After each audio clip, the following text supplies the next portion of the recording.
welcome back to the Holo Project. If you can see above my head, we are in a vehicle that you guys have not seen on the channel. And that's because we just came on an hour-and-a-half road trip to pick this old girl up. Bought her from some super great people. Holy cow, were they good shit. Really generous. Gave us an absolute great deal on this car. And we are gonna make this thing freaking awesome. I'm not gonna show you what it is till we get home, which we've got about an hour-and-a-half left to go. We are just leaving Muscatine, Iowa here. And we're gonna attempt to drive it an hour and 45 minutes back northwest. Don't really know hardly anything about this thing, but we just hopped in and we're gonna go. We'll see if we have any issues, and you know, kind of go from there. We'll check in here after a bit.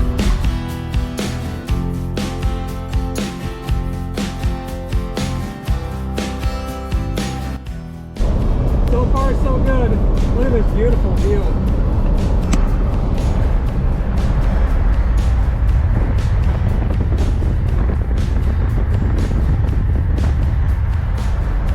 Iowa summertime. Gotta love it. Doing pretty good. The speedometer's off by 15 miles an hour. 45 on the speedo is 60 miles an hour. We're gonna keep on.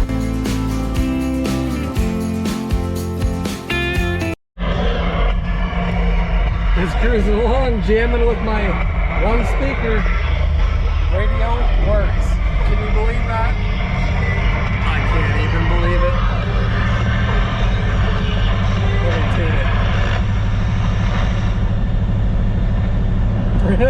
Pretty amazing. Holy smokes! It's a Christmas miracle. Anywho, we've got about an hour and 5 minutes left to go. Taking all back roads.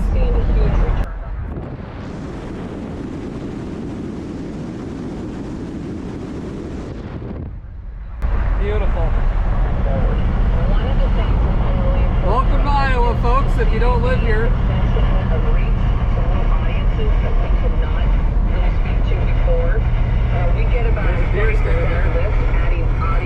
Better not come running out in front of me. Take them home and turn them into deer steaks. Anywho, gonna keep on trucking.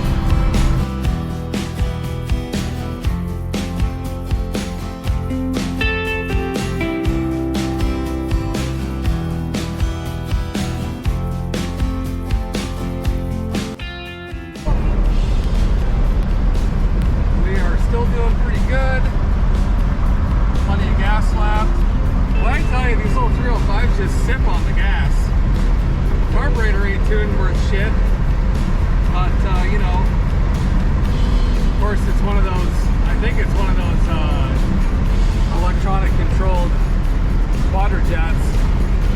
And if you guys watch me redo Tom's car, you'll get to watch me get my butt picked by this one as well. But most likely on this car, I'm going to ditch that, get rid of it completely, put a different distributor in it, and get rid of the electronic stuff. So it'll be a lot happier without that crap on here. So we're going to finish up this ride here. Sun's just over there on the horizon. What a beautiful, beautiful night. It's almost 10 o'clock. Gotta get up for work in the morning. And let the poor little fuzzy puppy dog out. She's been stuck in the house for a long time today, poor girl. So anyway, we'll finish this trip up and we'll see you when we get home.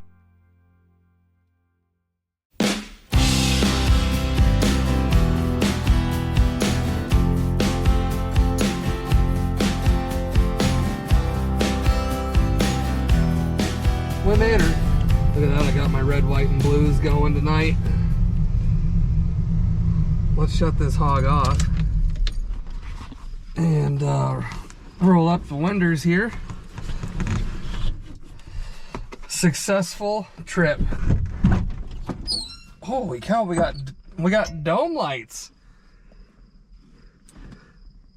Look at all my pins up here. Call this thing Pinhead. All right, well, does anybody have any guesses what it is yet? Bucket seat, floor shift. Look at that interior. Let me climb out of this thing here and we'll take a peek at what we got.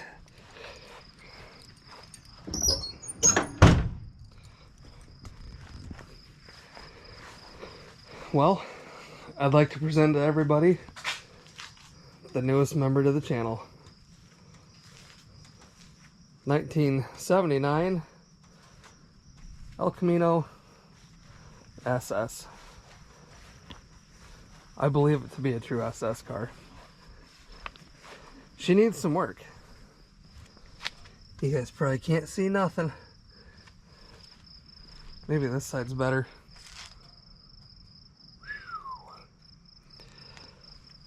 There she is.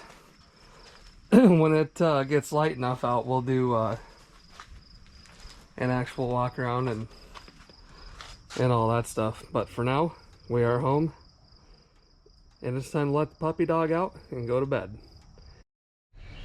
All right, folks. Well, here we are. Successful trip. Made it home from wherever we were, Muscatine, something like that. It's been a couple days since we brought the car home, and figured it's time that I show you a little bit about it. So without further ado, here she is. 1979 Chevy El Camino SS. This little girl believed to have 57,000 miles on it. Something like that. And I'll show you why I believe it to be correct here in a minute. Bought this from a gentleman out there in Muscatine. His dad owned this thing for quite a while, and it was just time to part with it. So I made an offer, and it was accepted, and we drove her home. So let's have a peek at what we got here.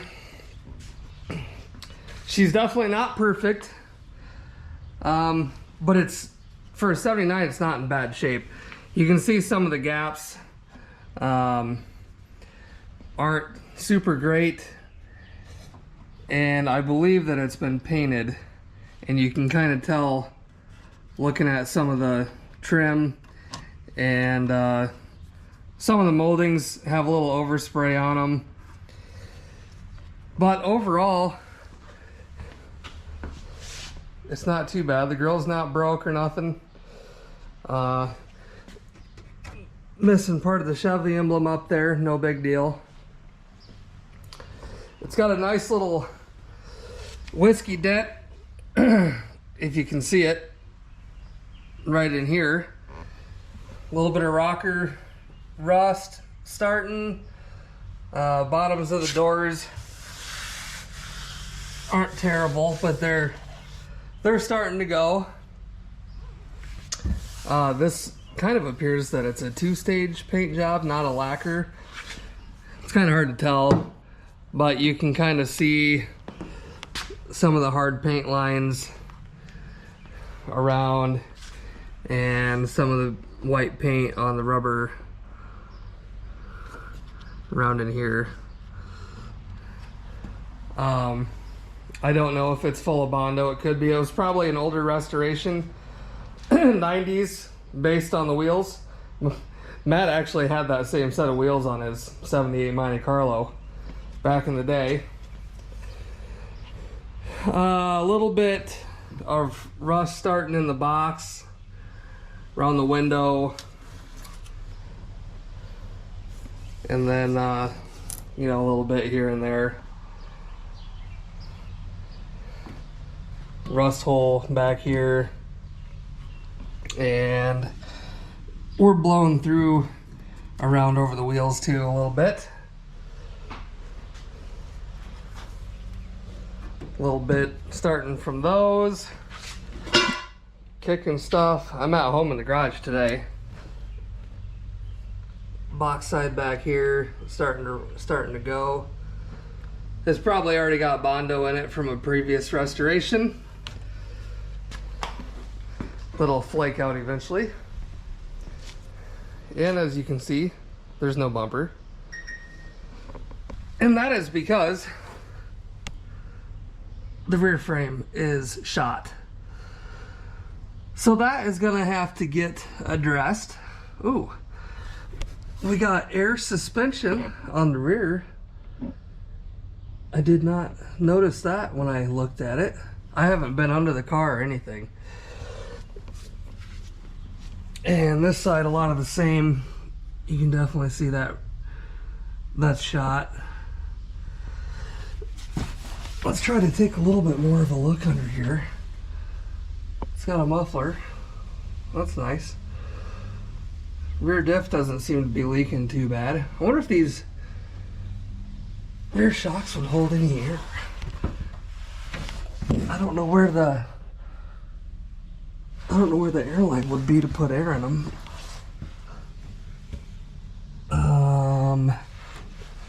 It looks like it.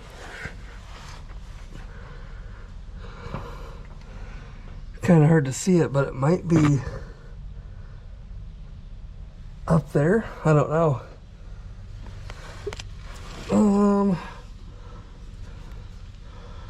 Lighting under here is not the best.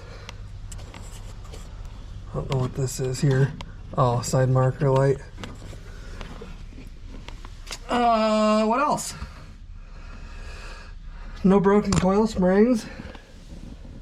Doesn't look too bad up there. I think the floors are pretty solid in this car, which is good. And I think the repair kit for the rear frame maybe gets a little bit of this curve in it. I don't know. It's been a while since I've looked at one. Let me get back out from underneath here. Oh.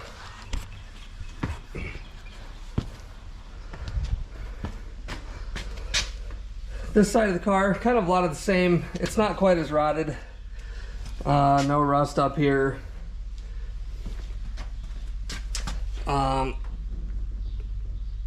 Yeah, rocker's going. That tire up there keeps going flat. Drove it home basically on a flat. Didn't really know it was flat. And then after we brought it home, on a cold start, the car actually wouldn't move. It wouldn't go in reverse. Had like a 10-second delay to go in reverse and didn't have forward gears. It was 2 quarts low on tranny fluid, so got that rectified. It does shift right away into gear now, so that's good. But anyway, let's take a look in here. This is one of the most intriguing parts of the car here. A little bit of sun fade, but look at that interior. For a 79, I tell you what, it's pretty dang nice. No cracks in the dash.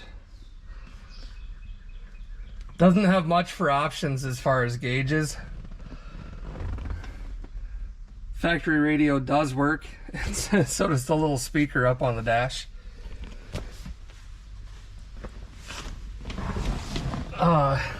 Blower doesn't work. We'll have to figure that out. No factory clock or anything either. Center console, floor shift. It's in great shape in here, minus the headliner. Dome lights work. I gotta get that cover. That plastic gets brittle and you look at it wrong and it shatters. Otherwise, and then, you know, the typical GM steering wheel, the sticky, nasty stuff. So, you know, a little bit of stuff to sort out. armrest. This takes a key. It took me a little while to figure out. I couldn't get it open. You gotta twist her all the way down. It's missing the little strap that holds it. But yeah, not too bad. Go up and have a look, see. I believe this to be, according to the VIN number, it's a 305 car. And it should have a turbo 350, I believe. 3-speed journey. Somebody whooped her up with the old chrome valve covers. Made her shine. The electronic quadrajet and distributor and all that stuff has been removed, and it's been converted to just a standard carb with a HEI distributor, more overspray. So I believe the car's been painted. It was a factory AC car that has been removed. Also was supposed to be a blue 305, and it's been painted orange. The whole block has. So at some point this engine's probably been out. AC has been removed. Lines were cut over there. Condenser's gone. And the radiator has been updated. I don't know if there's supposed to be like a lower air dam down there. Plastic cover or something. There's not. And I didn't see the coolant temp sensor is supposed to be up here, I believe. But it has been taken away. This is all plugins for the electronic quadrajet. So it's had some stuff done to it. But nothing that was really super concerning. It does run a little rough. And it hard starts. I think the timing is wrong. What else did I notice? I don't know. I did pull this carburetor apart already because it was kind of dumping gas and it was leaking out of, you could just tell that it was all stained around the air horn and everything. So I did pull it apart and rebuild it, put all new seals in it, and all that stuff. So I have done that. I have not tuned it since then. I have not checked timing. And there's kind of a mess going on back here. There's plug wires are just, it's like a big rat's nest. So we're gonna take all this apart, look at the plug wires, make sure that they're in good health. We're gonna take this cap and stuff off, look at the point, or look at the rotor and the cap.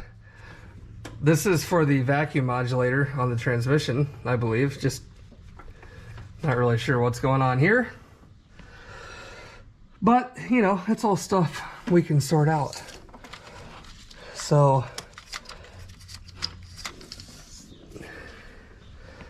I guess that's probably where we'll start.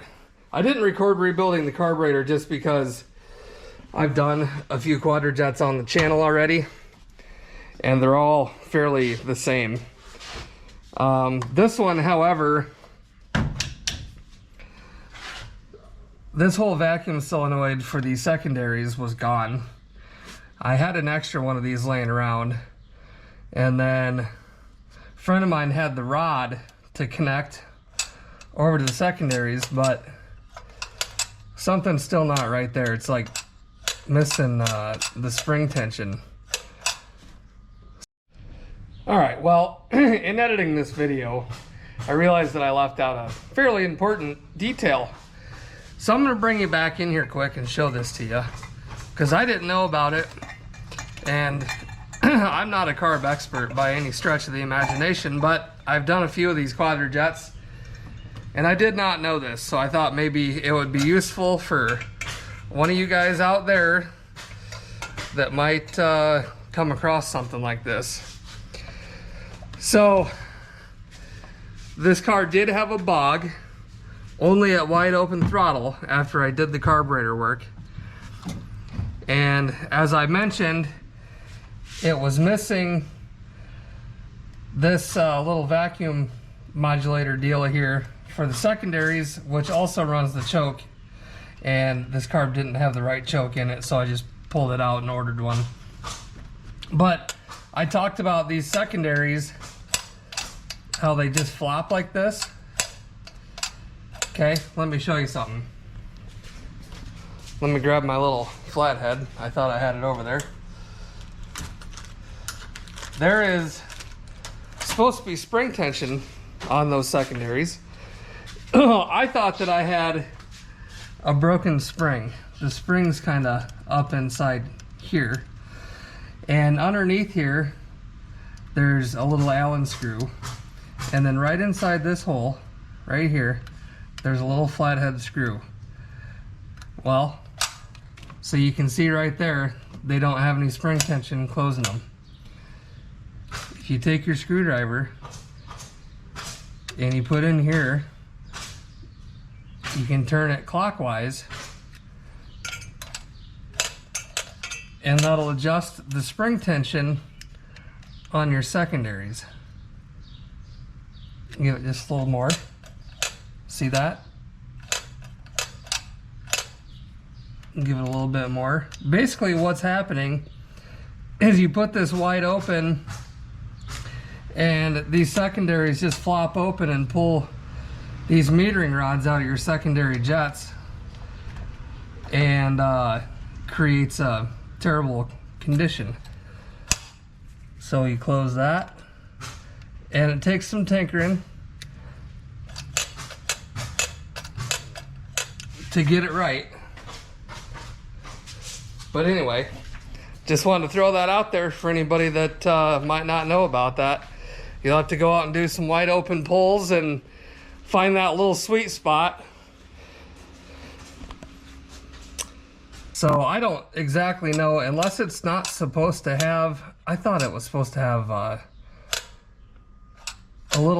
spring somewhere that closed that. I don't know, basically right now the way it's set up is it's relying on engine vacuum to pull those open.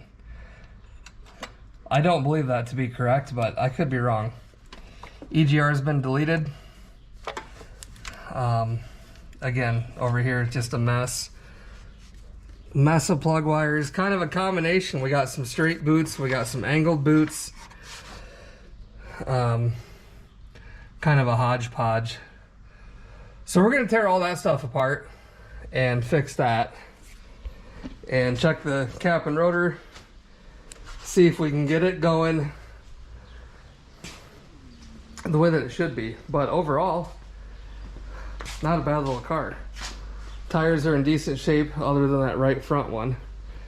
That one's not in good shape at all, probably because it keeps going flat, and the outside edges of it are worn down pretty good. You can see the bulge at the bottom down there, it's flat.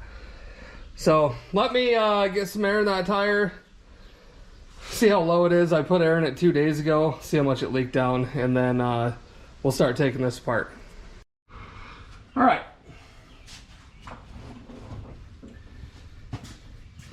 We're gonna start by taking all these plug wires off, and we're probably gonna check timing as well.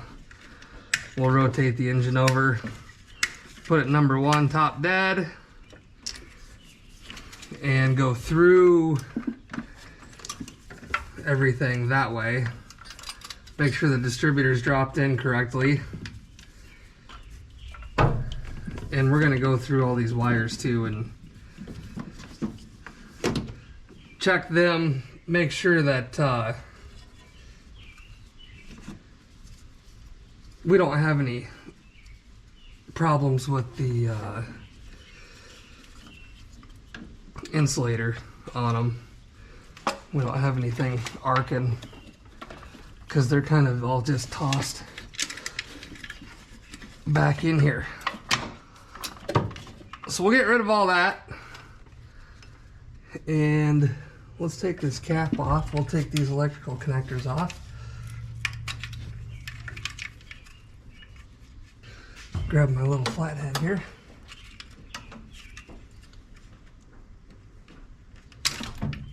Okay, there's that. Oil pressure sensor is still there. That's hooked up, so that's good.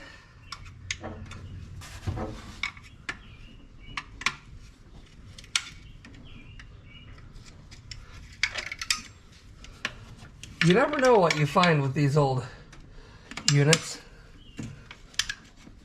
Always interested. Ooh, the fourth one wasn't even locked.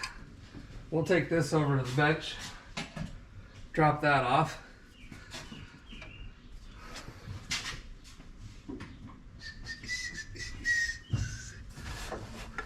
The rotor doesn't look too bad so far. Whoopsies, dropped her. But we'll just take her off so we can check everything underneath it. I'm not even sure what kind of distributor this is. It might be just a cheap aftermarket one. It's got a GM ignition module in it. Grab the light here. I wonder if these weights swing.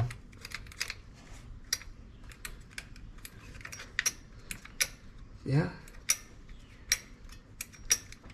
They're a little rusty looking, but they swing out. She looks like she might be a little older. Probably part of the restoration that was done back in the day, maybe. Let's have a closer look at the rotor here. Doesn't look too bad. We'll clean it up. Inside of the cap's got some arcing going on, but should be able to work with it. We'll just clean those up, and we'll go ahead and yank all these wires off here too, and probably pull some plugs out of it, I suppose, too.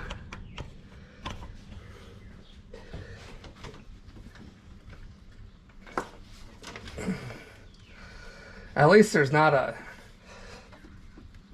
ton of stuff jammed in this engine bay.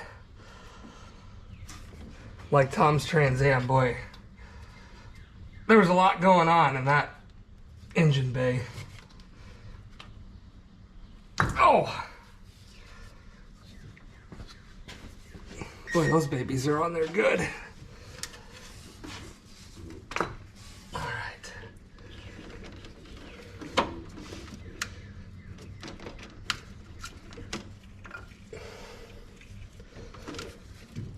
Try to get them out of the hold downs.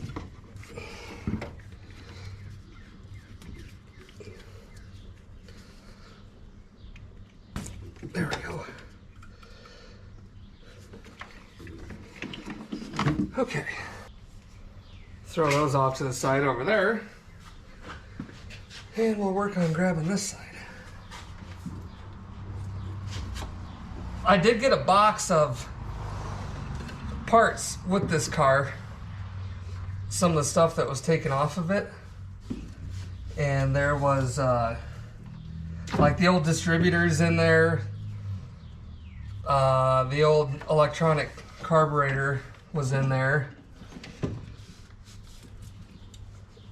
couple other odds and ends, a lot of the bracketry and stuff like that for the AC that was pulled off it.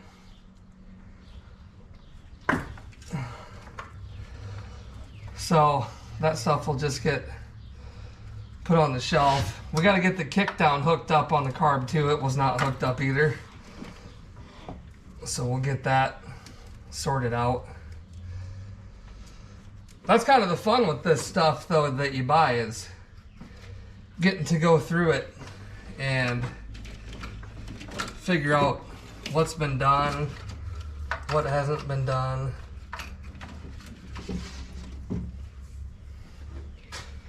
You know, all the fun stuff. So I'm going to throw all these plug wires off to the side. We'll go through those after a bit. And I'm going to put a little bit of the old WD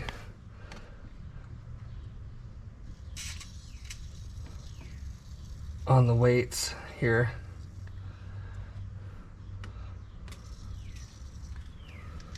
Kind of let that soak. Okay.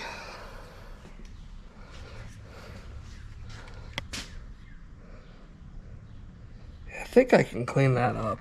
That's not too bad, really. All right, let me get my Dremel out with the little wire brush on it, and we'll clean these up. Since we're at it, I figured we'd check out this coil too. And I also, this little rotor button, I thought those were supposed to push in a little bit, and that one's stuck. So we're gonna pop this coil off of here. And check that out inside there. Why not, right? We're already going down the rabbit hole, so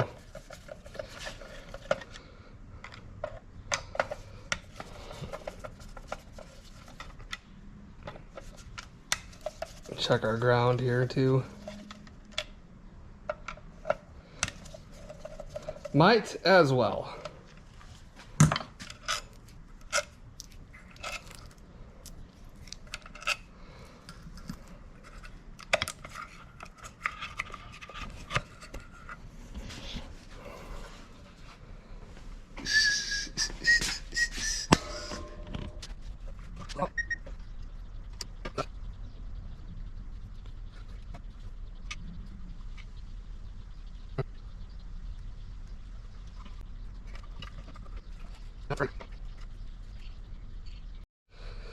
Alright, well, I found some dielectric grease, and this thing had none. It was bone dry. So we'll slip him down there over our little spring.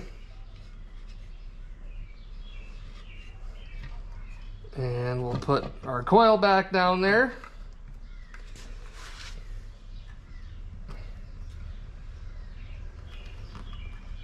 Grab our screws. Boy, I tell you what, for being July 1st, it is gorgeous outside. It's like 73 degrees, overcast. It's really strange for July. I'll take it though, it's great. Snug these bad boys back up.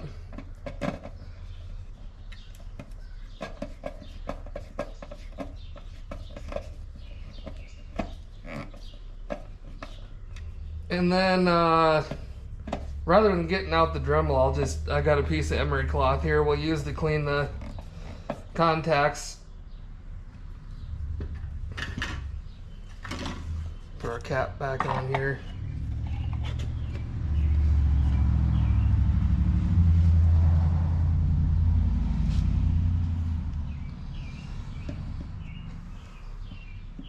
I think I have an extra set of wires. I had them on the 66 Impala, the old blue collar over there. Some nice tailors, but they did not fit very well at all. They kept popping off the plugs. So I might try them. They'll probably be really long because they were for a big block. But it'll get us by if we find some damage on those other wires. Alright, flip this over. There's some burn marks on these. So we'll just go ahead and clean them up with an emery cloth. Make them brand new. Oh yeah, they'll be just fine. They weren't melted or anything crazy like that.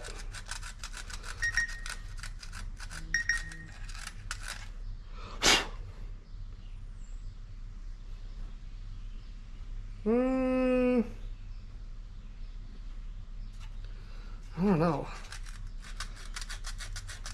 They still have a mark in them though. They definitely have some burn marks in them, that's for sure.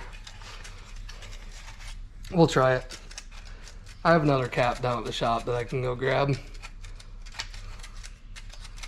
It's not in super great shape either, but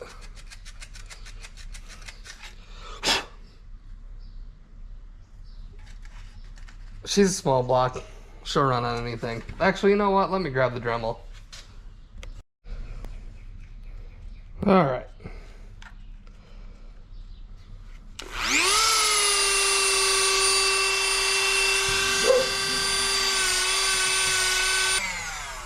I cleaned them up pretty good.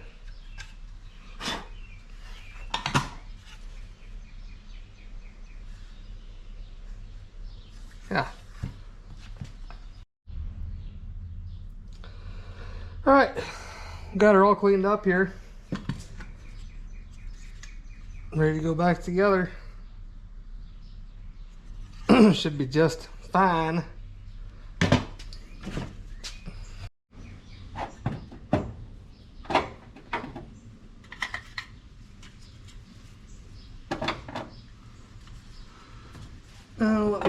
Let me blow that out a little bit quick with the air hose.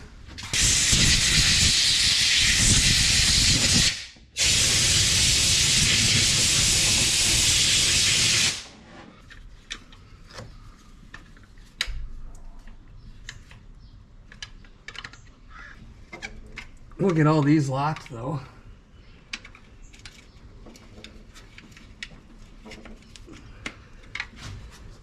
Get her good and tightened down. Grab the one on the other side. This one here was the one that wasn't latched. It was like stuck in the cap.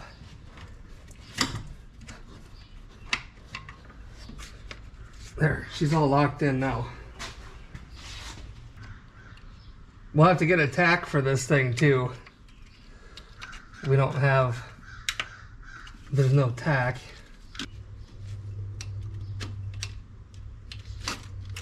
Whoops, too much.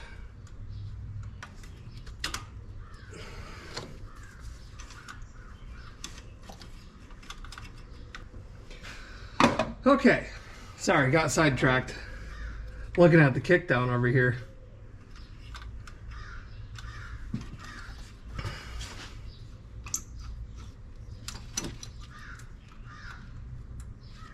We'll mess with that here in a bit. Let's look at these plug wires. Oh, here my knees just blow out. I thought I had seen on one of these wires,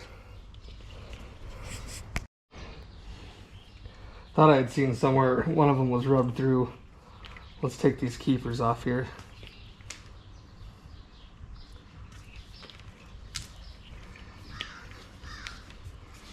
When I was taking them apart, I thought I felt a rub through somewhere.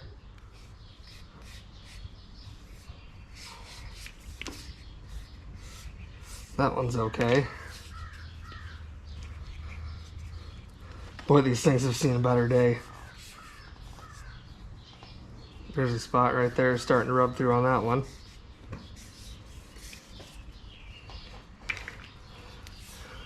I think it's going to be time to ditch these.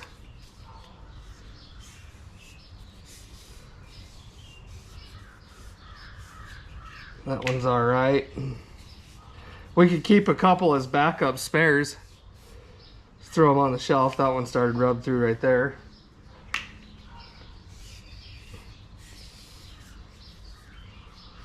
Short one's all right. That one's got a nice rub through mark on it.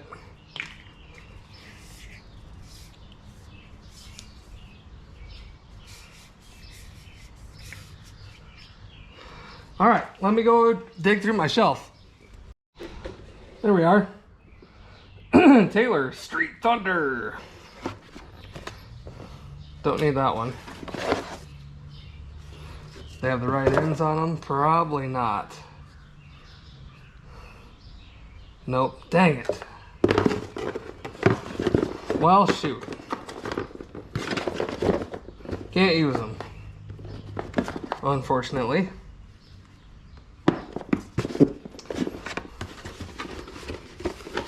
So I guess we'll be running up to the old parts store.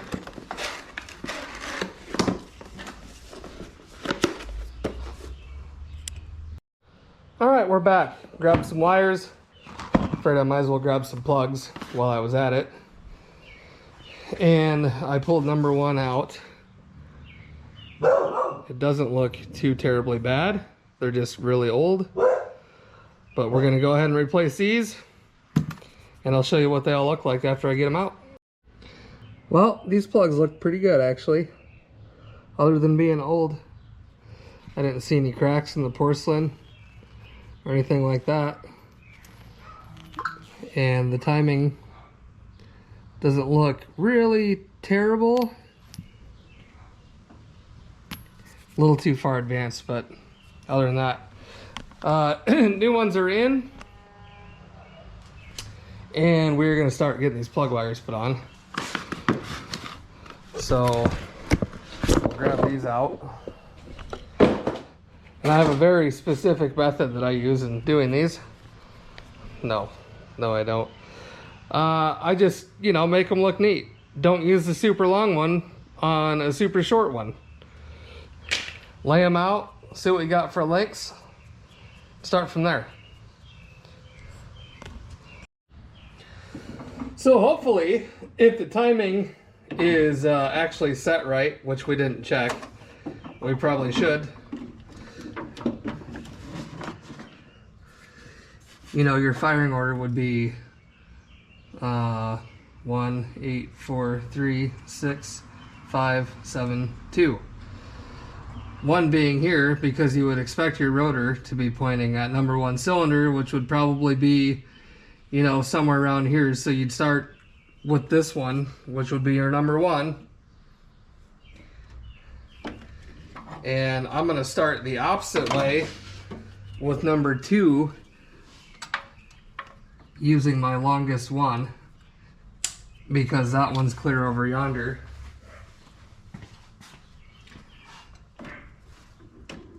And we'll probably end up routing them down. These are probably, well, they're supposed to be for a 5 liter, a 305. But,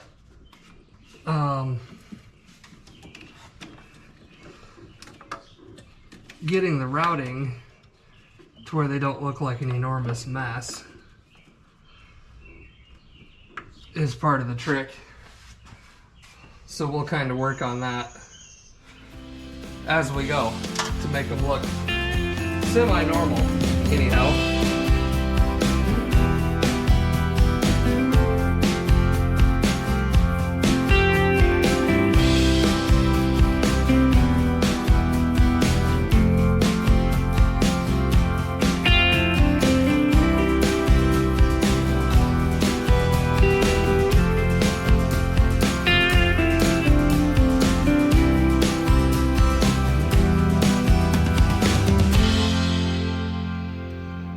Well, camera died.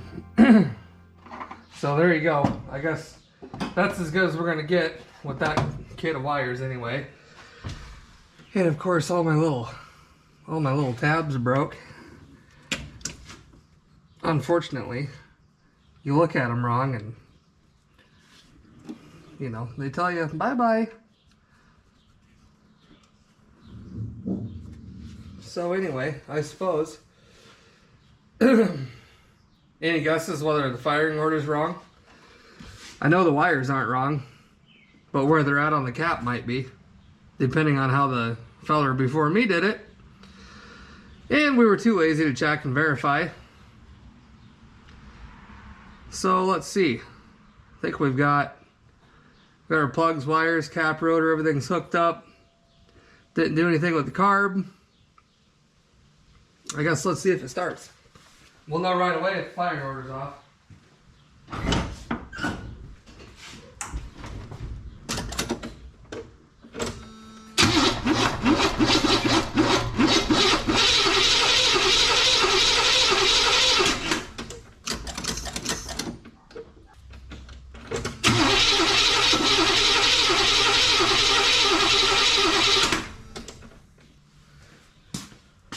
I can tell you one thing that's off, and that's the timing.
I need to tighten that power steering belt too.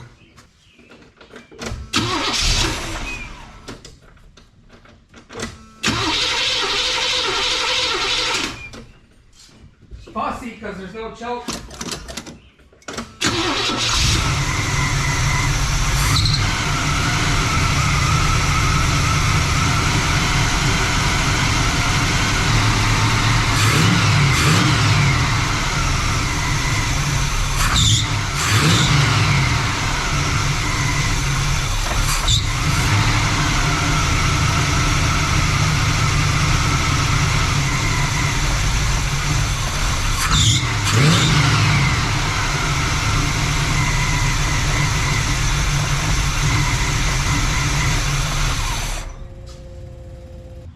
I might have to give it a little bit of idle too, because I just took a lot of timing out of it.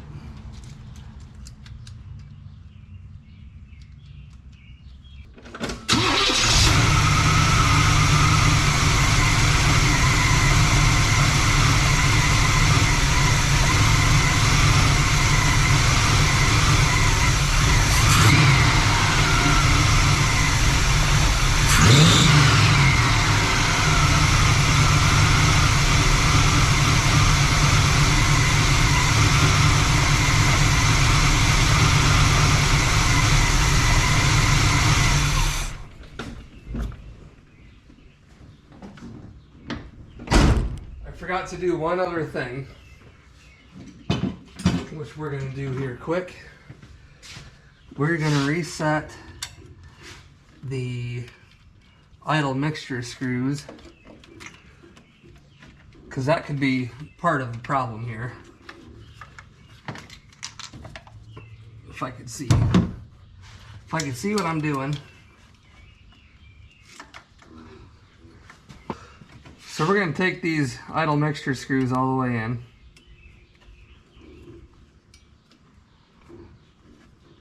And then we're going to go 1/2. Let me start over. Lost my count.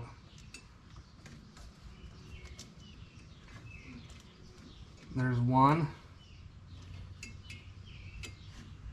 1/2.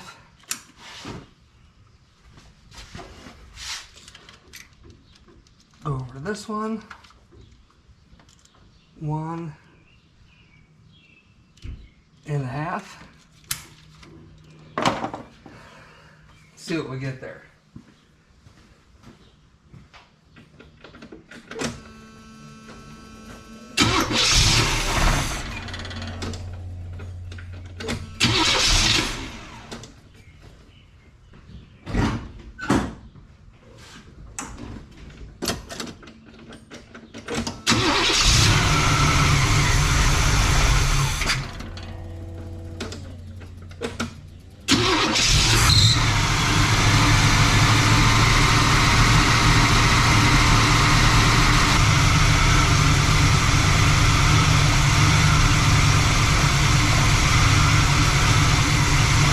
my timing light.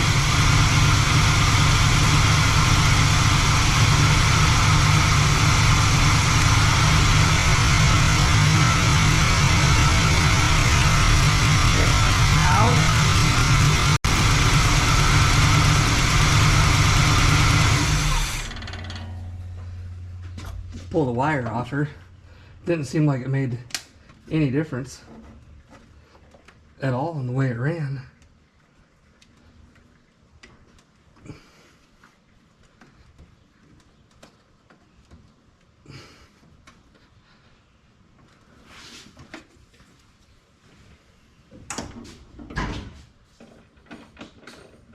And that spark really didn't feel that hot either.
I think it's got a vacuum leak right there. Let's pull that apart.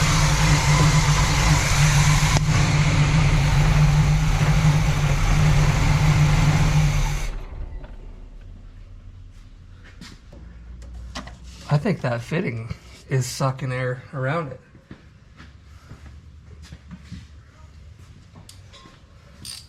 It's a pretty interesting little fitting there. I don't know what's going on with it here. It's kind of weird.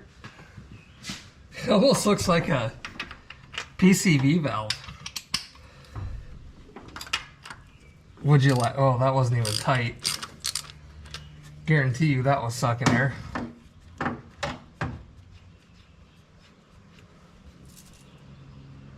No, it's not a PCV valve, but it was definitely pulling air through it. Let me get some Teflon and we'll put her back in. All right, throw some Blue Monster on her.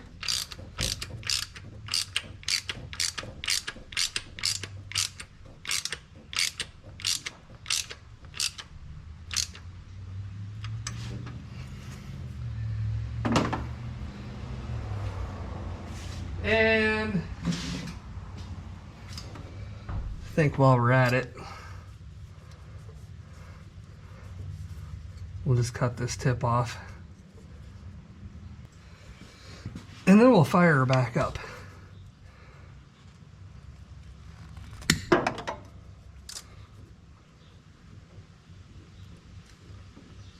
Oh yeah. Nice and tight, eh? Alright, sorry, camera died. Again, we gotta bring the idle down a bit. I was turning the cap the wrong way, stupid.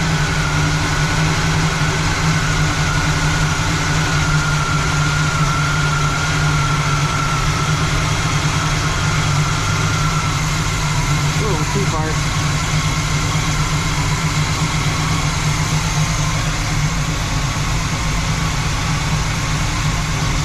Sounds better.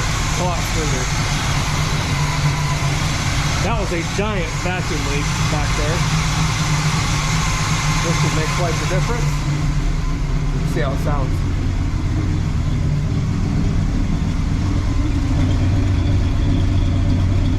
Well, that sounds a little better, I would say.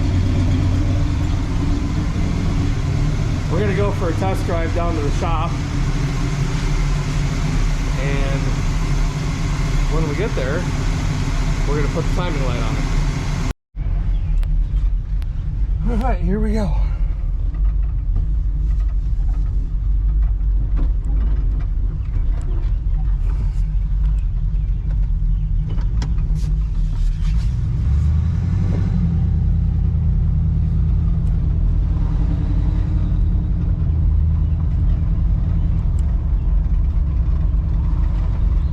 Drives pretty good so far. Definitely an improvement. It makes a difference, you know, not having a giant vacuum leak. And new plugs and cleaned up cap and rotor and a very mildly partially tuned carb and timing. We'll work the rest of it out here in a few minutes. See you in a bit. Alright, well, it's telling me 34 degrees advanced. With the vacuum advance on hook plug.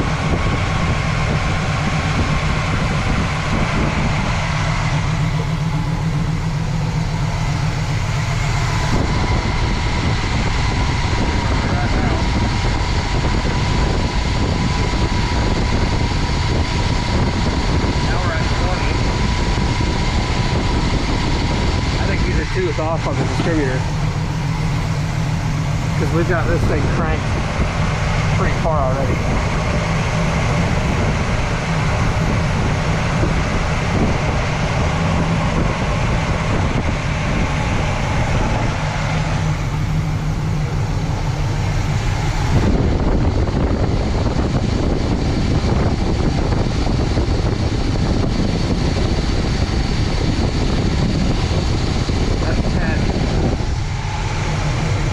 That's 10 degrees advanced base idle at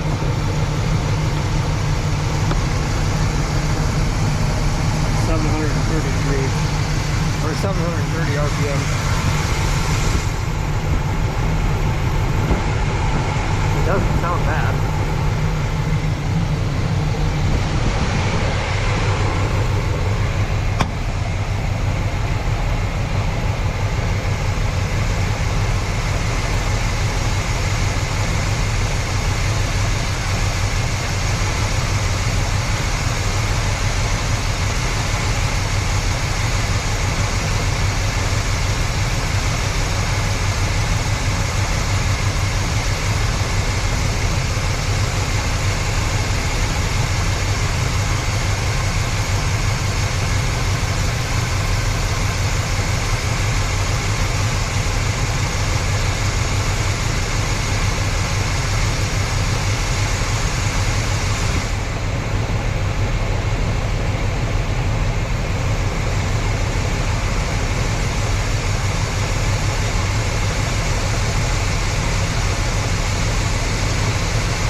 sounds a lot better.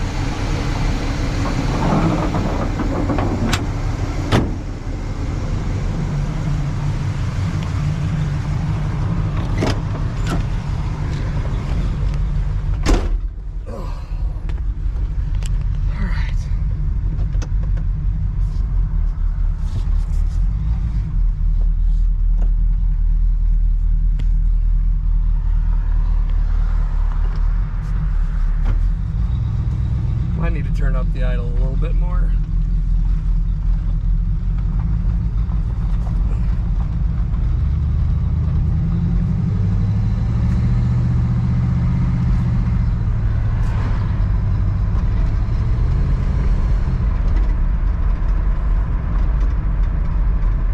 Feels pretty good.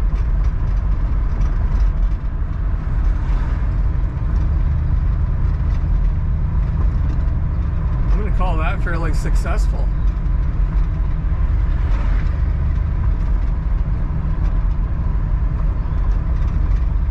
Turn up the idle just a little bit. I had the vacuum advance on manifold vacuum, but it was pulling so much that it was increasing the idle to the point where I couldn't turn the idle down. So I put it back on ported.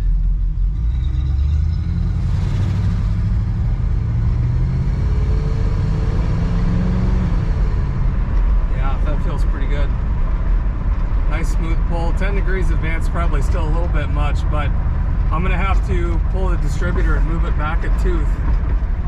I think it's a tooth off, so we'll have to move our wires. Well, we probably won't have to move our wires. We'll just have to pull the distributor and move it back a tooth because it's turned too far towards the intake to even get the advance turned down. So anyway, hope you guys enjoy the El Camino. There will be some more videos on this. We got to weld the rear frame in and a whole bunch of other things. So it'll be fun to see the progress made on her. We will catch you guys in the next one. Appreciate everybody watching. Like, share, subscribe. Do all the things. We shall see you next week.